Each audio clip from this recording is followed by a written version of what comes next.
14 जनवरी 1921 मकर संक्रांति का दिन था। दोपहर के करीब 1:30 बज रहे थे। सरयू नदी के किनारे हजारों लोग उत्तरायणी मेले में शरीक होने आ रहे थे। सरयू और गोमती नदी के संगम पर स्थित यह जगह सरयू बगड़ नाम से भी जानी जाती है। इसी जगह कुमाऊं परिषद के कुछ नेता करीब 10,000 लोगों की जनसभा को संबोधित कर रहे थे। कुमाऊं परिषद के करीब 50 नेता कुछ दिन पूर्व ही बागेश्वर पहुंचे थे। इनमें मुख्य रूप से बद्रीदत्त पांडे, हरगोविंद पंत और चिरंजी लाल थे। जनसभा कुली बेगार आंदोलन पर हो रही थी, जहां कई नेता कुली बेगार के खिलाफ हुंकार भर रहे थे। जब बद्रीदत्त पांडे जी की बारी आई तो जोशीले अंदाज में बाबा बागनाथ जी की शपथ लेकर उन्होंने कुली बेगार को कभी न मानने का आह्वान किया और जल्द ही सभी लोगों ने सामूहिक रूप से शपथ लेते हुए कहा, हम कुली नहीं बनेंगे। इसी के साथ मालगुजारों ने अपने अपने गांव के कुली रजिस्टरों को सरयू नदी में बहाना शुरू कर दिया और सारे रजिस्टर सरयू नदी में बहा दिए गए। इस घटना को देखकर अंग्रेज अधिकारियों के होश उड़ गए। आज हम इसी कुप्रथा का संपूर्ण इतिहास जानेंगे। उत्तराखंड के इतिहास में इस घटना को रक्तहीन क्रांति कहा जाता है, क्योंकि इस कुप्रथा में अंत में किसी भी मानव की क्षति नहीं हुई। दोस्तों, यह दौर आज़ादी से पहले का था।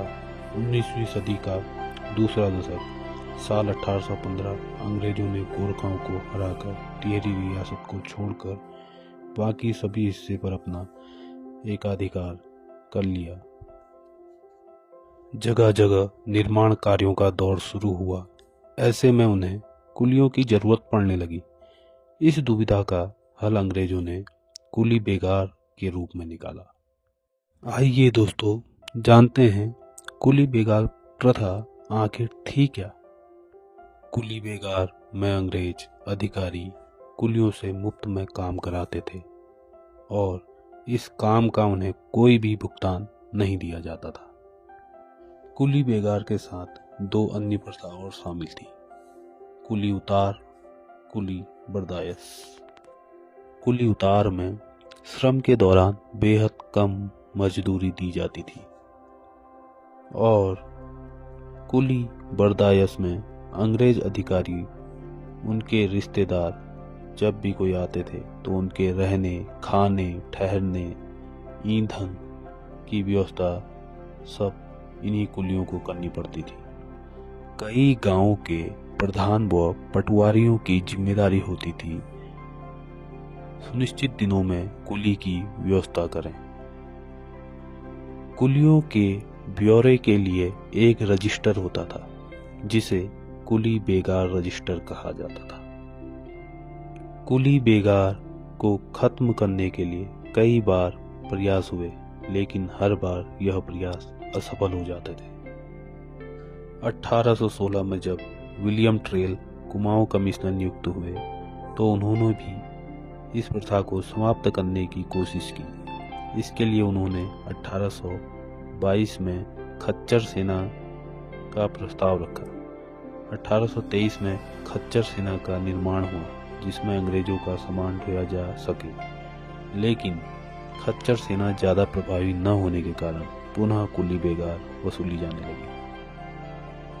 इसी क्रम में साल 1921 में तय हुआ कि जब उत्तरायणी मेले में हजारों की संख्या में पहाड़ों से लोग मेले में आएंगे, तब उस दिन सामूहिक रूप से विरोध करेंगे। 10 जनवरी 1921 को बद्रीदत्त पांडे, हरगोविंद पंत और चिरंजी लाल के साथ 50 से अधिक नेता बागेश्वर पहुंचे। 12 जनवरी 1921 को लाल कपड़े में एक बैनर में कुली उतार, कुली बेगार बंद करो लिखा गया। 13 जनवरी को यह जुलूस 12,000 की जनसंख्या में तब्दील हो गया। अंग्रेजों ने जनता के इस विद्रोह को रोकने की कोशिश की, लेकिन अंग्रेज नाकाम रहे। अंग्रेज कमिश्नर डिप्टी डाइविल ने जब भीड़ ज़्यादा देखी तो उन्होंने अपने हाथ पीछे कर लिए। इस तरह यह कुली बेगाल आंदोलन सफल हुआ। इसके बाद बद्रीदत्त पांडे को कुमाऊं केसरी की उपाधि मिली।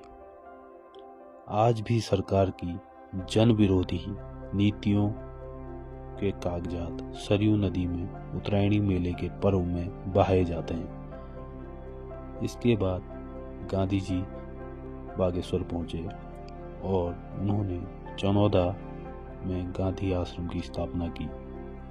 तो दोस्तों, आपको यह जानकारी कैसी लगी, कमेंट में अपनी राय जरूर दें। साथ ही साथ चैनल को लाइक, शेयर और सब्सक्राइब करना ना भूलें।